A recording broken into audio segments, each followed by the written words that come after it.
So the good news is you're watching NESN Sports Today, presented by People's United Bank. The bad news is the air conditioning here hasn't been working properly all day, so you have to watch an extremely sweaty, sticky, and saturated version of myself, Emerson Lotzia, deliver Red Sox highlights to you. But at least they're like 10 times better than Friday night's debacle. It's Game 6 of 21 straight against AL East opponents, a stretch we are calling the Division Collision. Starting with offense, that sounds good. I'll have that. Second inning, Christian Vasquez, so hot right now.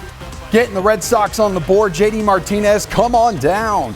Sox are already halfway to their run total from Friday night. But wait, there's more. Jackie Bradley Jr., you are cleared for takeoff, dropping a postcard out in left center field, a 3-run tater, showing off for Daddy-O in the seats, a proud father. And up 4-0, the Red Sox have officially doubled their run total from Friday night. Now in the third inning, and 50 years to the day Apollo 11 lands on the moon, number 11 delivers a moon shot.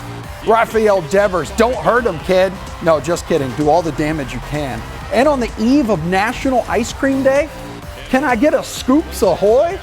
His 20th dinger of the season, one off his career high. The 12-year-old cannot be stopped. But don't take it from me, take it from this fancy-yancy graphic. Can anyone tell me the last time an MVP did not make the All-Star game? Well, over the last month, this kid has been dialed in. And we're all running out of fresh and interesting ways here to say Rafael Devers is good at hitting a baseball. If you have any other creative ideas, please tweet me. All right, you're riding that Red Sox high right now, so it's time to come crashing back down to earth. Rick Porcello been so up and down during his career performances inside Camden Yards. Starting the night, though, looking pretty. A couple strikeouts. But with a 5-0 lead in the third, Slick Rick gives it all right back, starting with a double courtesy of Trey Mancini. And the Red Sox lead, it's cut to 4. Now, Renato Nunez in a big mood with 2 birds on the bases. They're all flying home. And we need a new baseball, people. A 3-run bomb. It's now 5-4 Boston. What? And Chris Davis, who's being paid a lot of money to not do much these days, he's going to single in the game-tying run. And Porcello, he goes 5 innings, 11 hits, 6 earned, and 4 strikeouts. Not ideal. Yeah, anytime you take a loss, you want to turn around, turn the page, and go out there the next night and have a good night. And, we were able to do that. So. Does it kind of feel like there's like one pitch or one inning that kind of dictates your outing right now? What do you kind of see from that? I think you could find some scenarios where that's true. But overall, it's been a grind. I know I got to be better. I'm more than frustrated inside, and promise you I'm doing everything I can physically, mentally to get it right, and I just got to keep grinding. Trust me, I want the results more than anybody. They're just not coming right now, so continue to look at things and see what adjustments I can make to change things up, and other than that, keep rolling forward and try and stay positive, and don't bring our guys down, because the way our offense is playing, it's pretty incredible to watch. So try and be the best teammate I can, and take care of my stuff and clean it up. All right, listen, you can't live a positive life with a negative attitude, so let's take you to the fourth when Red Sox bats absolutely explode, and I'm talking in a good way, starting with Mookie Betts, taking the scenic route, his 15th home run of the season, his 15th home run in 46 career games at Camden Yards, hitting streak now at 12. More runs, more fun, boys and girls. JD Martinez, don't be toddy, full of the potty. 20th double of the year, Devers scores, Xander scores, and the score on the board is 9-5 in favor of the good guys. Christian Vasquez, he likes the number 10 more than he does the number 9, so he's going to drive in another. With Boston now doubling up Baltimore, it's an 8-run Boston barrage in the frame, capped off with more bombivity activity. JBJ, you're so money and you don't even know it, but we do. I know your dad does as well. His second 3-run homer of the game, and the floodgates have been ripped off like a Band-Aid. And it's raining dingers, Hallelujah. What a night for JBJ. Zero interest he had in being humiliated by the Orioles for a second straight night. A man of the people, sending him presents not once but twice. Let's hear from him inside the clubhouse. To be able to put up runs early and take matches, and then for us to continue to stick with our plans, execute, and keep putting runs on the board. That puts a lot of pressure on teams. Jackie, what did it mean to just have your family here? I know your dad was sitting behind home waiting and kind of put on the offensive display you put on. It's a lot of fun. Kind of reminds you of like playing back in like high school ball when family's always there. People that grew up with you. Not only were my family here, but I had people from my high school that came out today. So it's pretty cool to be able to have a performance like that for them. Well, in the fifth, it's like watching Top Chef Junior, and Chef Devers just keeps cooking. This one stays in the park, but dude makes it all the way to third for his third triple of the season. And I really hope the haters don't hear this, but right now the kid is tied for the AL lead in runs batted in with Mike Trout. Yeah, Xander's up there too. Sox embarrass the worst team in baseball. A night after the worst team in baseball embarrasses them. 17-6 is your final. Obi and Remy, what say you? Red Sox kind of running away with this one. A final score of 17-6. Jackie Bradley, a big hitting star, with a pair of 3-run homers. Yeah, a lot of big hits in the Red Sox tonight. A lot of guys doing well. J.D. Martinez breaking out of his slump. But it was Jackie Bradley Jr. that we got to talk about. A couple of home runs and 6 RBIs. And the first one going to the opposite field. Gets a breaking ball down and away. Takes it deep out to the bullpen area. 3-run shot right there. And then his father's all excited about that. And he gets more excited later on in the game when he pulls one. He gets a ball that's down and he pulls it right to the foul pole for another 3-run shot. So really, Jackie Bradley putting on a show tonight along with the rest of the Red Sox offense. And that's really the kind of game that they needed tonight. After a bad loss last night, to come back and have a blowout win and have guys have big nights, that was pretty good. Really important to see J.D. Martinez with 3 hits in the ball game, and also Jackie Bradley along with Mookie Betts and Xander Bogaerts, Rafael Devers, all hitting the ball very, very hard. Red Sox go for the series win now against the Birds on Sunday afternoon with Andrew Kashner on the hill. And we'll have a preview of Mr. Kashner's start coming up in the program, but on your screen is the division collision schedule. So it started with 4 against Toronto, another series in the can after tomorrow, with a trip to Tampa Bay on the way before New York visits for, 1, 2, 3, 4 games. That's more than half a week. Let's visit New York right now. We're in the 4th against Colorado. That was Luke Voit taking a 92-mile-per-hour fastball off his face. Extremely scary stuff. But after a visit from the training staff, this man stays in the game. This man is a man you do not want to fight. He'd score on a Gleyber Torres single, but would not return in the 5th. He did go through concussion protocol. He was all cleared. But in the top of the 6th, Yankees are just rolling. And Nolan Arenado, he mashes a 3-run blast. Yankees, their lead's cut 9-4. It didn't really matter because New York's high-powered offense just ruling the day in the 11-5 victory. As for the Rays, scoreless game against the White Sox until the bottom of the 7th, and Avi Garcia just obliterating this home run that actually hits off the Rays' 2008 AL East Championship banner, just testing the limits of the dome at Tropicana Field. But this pitch from Oliver Drake, please pay attention. Did you just see that? Craziest pitch of the year. I mean, this is stuff that'll just break your brain. One more time. Just owning the splitter, a pitching ninja. Rays need one more out to win the game, but James McCann plays for Chicago. Turns out he wants his team to win too. A solo banger tied at 1. We need extras. That's when Jose Abreu, he's like, oh, okay. I see you out there, Yoan Moncada, former Red Sox. And he drives in the go-ahead single. Sox helping the Sox in the wild card race with the 2-1 win over Tampa Bay. They're just reeling right now. So at the start of the division collision, the Red Sox were 10 games out of first place in the division. They're 11 back after Saturday because the Yankees win against Colorado. So we're going to need the Rockies to step it up Sunday afternoon in the Bronx. Who's with me? With the Red Sox in Baltimore, though, Tom Henry's other team is going to take the field at Fenway this weekend. We will catch up with Liverpool FC right after this. Red Sox baseball on NESN is brought to you by Jordan's Furniture, the furniture store of the Boston Red Sox. NESN Sports Today is presented by People's United Bank, where the technology is as helpful as the people. All right, back with what you need to know, presented by People's United Bank. Liverpool is taking its summer preseason tour to Fenway Park on Sunday. That is tomorrow. And the Reds, fresh off winning the Champions League just last month, practicing on the legendary Jersey Street baseball ground Saturday afternoon ahead of their friendly against Sevilla FC. I'm grateful and I'm humbled that I can play for Liverpool and enjoy every moment of it. When I go on the pitch, I just try to work hard and enjoy my game. And I know whenever I enjoy my game, good results come. So I'm happy they were crucial goals that helped the team.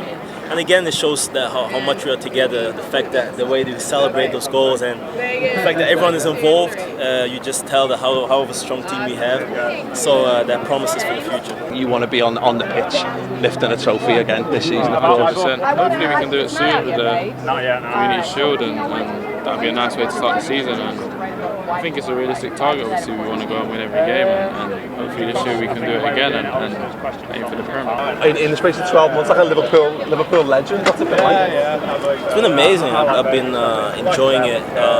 Just the fact that we won the Champions League, something to be proud of, and we're already now preparing the next step. So as a player, you need to evolve quickly. Well, I think even just for us all, it's something to enjoy of, and again now connecting with the supporters is something amazing. So. Well, before their training session even got going, Liverpool CEO Peter Moore, CCO Billy Hogan, and team legend Ian Rush, they took the time to learn about Home Base, a partnership of the Red Sox Foundation and Massachusetts General Hospital. A full tour of the facility, as you can see, and some firsthand knowledge about the care and support Home Base provides veterans and their families. Well, it only took 148 years, but Shane Lowry is making history at the British Open. And he's got plenty of company behind him ahead of Sunday's final round. NESN Sports Today is back in 120 seconds. NESN Sports Today is presented by People's United Bank, where the technology is as helpful as the people.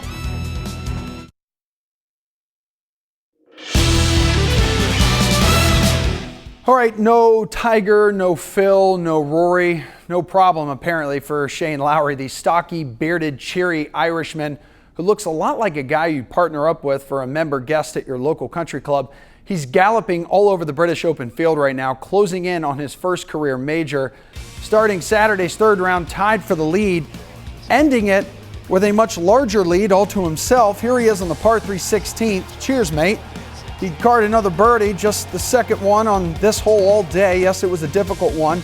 His special week continuing, reaching 15 under, 3 up on his next closest competitor, which was this guy, Tommy Fleetwood. He's got some lettuce coming out of the back of his hat. Hasn't finished better than 35th in 4 previous Opens, but bogey-free 66. He's in solo second. Let's check in on Brooks Koepka, though. He hit a 400-yard drive on Saturday because, he can bench a lot. The most consistent player at majors this year. He's at 9 under, way back of Lowry. He comes in within inches of shooting a 62 here on 18. Settles for a course record 63. His 16 under score through 54 holes is a record in 148 years of this tournament. That's like a century and a half. A 4-stroke lead for him entering Sunday. Andrew Kashner's first start in the Red Sox uniform, not going as planned, but on Sunday he'll get a shot at his former club. Why, there's reason to be optimistic here, people, coming up. NESN Sports Today is brought to you in part by Geico. 15 minutes could save you 15% or more on car insurance. Visit us at geico.com.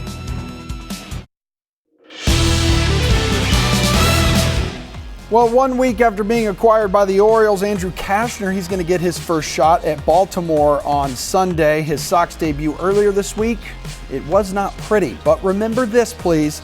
He was 4-0 with a 3.47 ERA and 6 starts at Camden Yards before the trade. We are half glass full around here.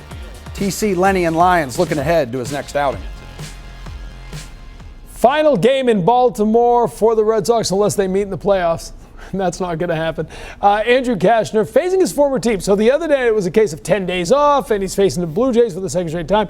Now you got to go up against the team you've played for the last 2 years. It's always a little bizarre when you have to face your former teammates about less than 2 weeks ago, right? But the good news is he's 4-0 in 6 starts at Camden Yards this year. He pitches well in this ballpark, and you know what? He has the scouting report, but on the other side of the coin, they have his scouting report as well. Yeah, Lenny, you don't have a watch on that wrist, by the way, so you can't see what it was. I That's a good move. For. This is going to be a lot of fun for him. You know why? Because you're right. You get the butterflies going when you have to face the team that you used to be playing on. I know I played on a bunch of different teams. You used to come back and try to face them, but I was sitting on the bench while everyone else was playing. At least Cashner's going to get out there and go play. The best thing about this start against them is that he knows that they're a crappy team. So he's going to go out there and dominate like he's supposed to, like he's having the best year of his career this season, and that should continue. And after that start, it's going to be against the Yankees at Fenway Park. So there's going to be all kinds of stuff going on for Andrew Cashner in his first few starts with the Red Sox, the next of which is against his former team in Baltimore. Now, as is the case 98% of the time, NESN is your home for Sunday's game. Watch Cashner battle his ex at 1 o'clock with an hour of pregame coverage starting at high noon. Let's see what's cooking with some of the teams in contention for the AL wildcard, starting with Cleveland, currently in the top spot, hosting Kansas City, and Hunter Dozier of the Royals giving us the only run of the game in the first inning. So Sox getting some help with a 1-0 Indians loss. Texas starting tonight, 2.5 back of the Sox in the wildcard race, facing the AL West leading Astros, and Houston's 2-1 lead just got pushed to 5-1 after Yuli Gurriel goes big fly with a 3-run shot, and the Astros just pouring it on in the next inning, bottom of the 6th. I promise you it's coming. I just promised you, and I'm delivering, as is Tony Count. Peace out. The solo trot. Houston wins 6-1. And then there's pesky Oakland battling the current king of the Central, Minnesota, in the 9th. A's down 1, but go up 1 after the Chris Davis single. And Oakland holds on for the 5-4 dub.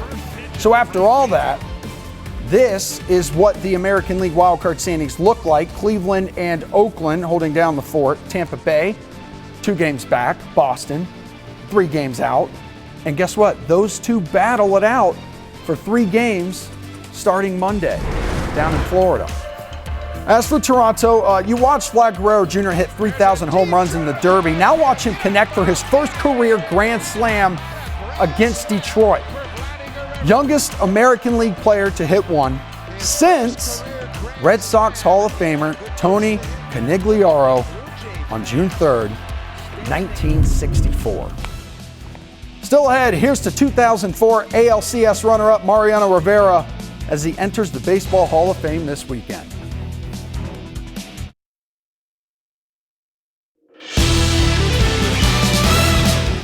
Obviously, you are a fan of the show. Yes, I'm talking to you. So get a daily NESN text alert with each night's top stories shown on NESN Sports Today. Free text alerts from NESN sent daily between 9:45 and 10 o'clock in the evening, with links to watch the show on the NESN Go app. That's on any device. So to sign up, do yourself a favor. Text NST to 536-536. That's NST to 536-536. The alerts will be sponsored and include sponsor links. Message and data rates, well, they may apply. On Sunday, 6 baseball legends will see their faces molded into a bronze plaque, which will hang on the oak paneled walls on the first floor of the sport's highest peak. A brand spanking new class enters the Hall of Fame in Cooperstown, including Mariano Rivera, the first ever unanimous selection. So he's going to be inducted alongside his former Yankees teammate Mike Mussina, Mariners DH Edgar Martinez, and late Phillies and Jays pitcher Roy Halladay, who was voted in posthumously on his first year on the ballot. They will be joined by reliever Lee Smith and outfielder Harold Baines. So a couple players on your screen who donned pinstripes together, Rivera, Mussina, teammates in New York from 2001 to 2008. They faced the Red Sox a time or two during their years in the big leagues, and you can see their production against Boston on your screen. Rivera especially was a thorn in the side of the Red Sox for almost his entire career. Notice the emphasis on almost, because we all remember the 2004 ALCS. I mean, dude was nails through the first 3 games of the series. Yankees have a commanding 3-0 lead until Game 4 with a chance to close the door, and you know what happens. And Rivera blows yet another save in Game 5. Sox complete the greatest comeback in baseball history en route to cracking the curse. So that's why this happened then on opening day, ring ceremony day in 2005. 42, Mariano Rivera.